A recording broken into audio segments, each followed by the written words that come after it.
رمضان کا مہینہ ایک ایسا مہینہ ہے میرے دوستو کہ رات اور دن پورے 30 رمضان، پورے 30 روزے اور رمضان کے پورے 30 دن 720 گھنٹے ہوں گے تقریباً۔ یہ جو جتنے بھی دن اور رات آتے ہیں، یہ ساری راتوں کے اندر اللہ رب العالمین لوگوں کو جہنم سے آزاد کرتا رہتا ہے۔ اللہ اکبر۔ جی ہاں، سن لیجیے، ساری رات میں بھی دن میں بھی 24 گھنٹوں کے اندر اللہ رب العالمین لوگوں کو جہنم سے آزاد کرتا رہتا ہے۔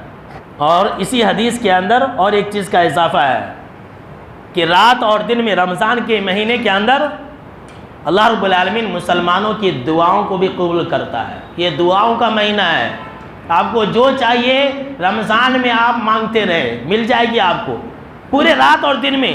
جیسا کہ ابو سعید خدری رضی اللہ تعالیٰ عنہ راوی حدیث ہے، کہتے ہیں کہ جناب محمد عربی صلی اللہ تعالیٰ علیہ وسلم نے فرمایا، رمضان کے مہینے میں رات اور دن کے اندر اللہ بے شمار لوگوں کو جہنم سے آزاد کرتا ہے۔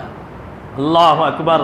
اللہ سے دعا کر لے کہ اللہ ہم کو اور آپ کو اس ماہ مبارک میں جہنم سے آزاد کر دے، آمین، اور جنت الفردوس کے اندر جگہ دے دے۔ وَإِنَّ لِكُلِّ مُسْلِمٍ فِي كُلِّ يَوْمٍ وَلَيْلَةٍ دعوۃ مستجابۃ۔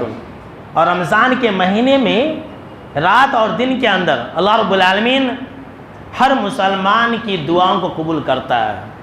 تو رمضان کے مہینے میں دعا کرتے رہیے، ہر وقت آپ دعا کریں، اور بالخصوص افطاری کے وقت میں بھی دعا کریں۔ افطاری کے وقت میں بھی دعا کرتے رہیں۔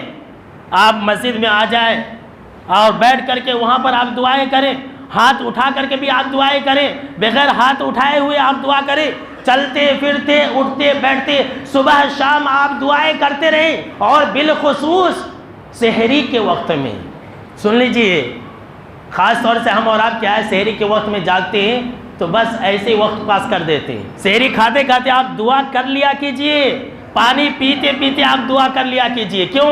اس لیے کہ جو سحری کا وقت ہے، یہ لمحہ اور یہ وقت وہ وقت ہوتا ہے جب اللہ سمائے دنیا پر آیا ہوا ہوتا ہے، اور اللہ خود اعلان کر رہا ہوتا ہے کہ ہے کوئی مانگنے والا کہ مجھ سے مانگے تو میں اسے عطا کر دوں، ہے کوئی مغفرت چاہنے والا کہ وہ انسان مجھ سے مغفرت چاہے تو میں اسے بخش دوں۔ یہ اللہ خود کہتا ہے۔ قرآن مجید کے اندر اللہ نے نیک لوگوں کی صفات بھی یہی بیان کی ہے، جنت میں جانے والے لوگوں کی صفات بھی یہی بیان کی ہے، جو اللہ کے ولی ہوتے، ولیوں کی پہچان اور ولیوں کی نشانی بھی اللہ نے یہی بیان کی ہے۔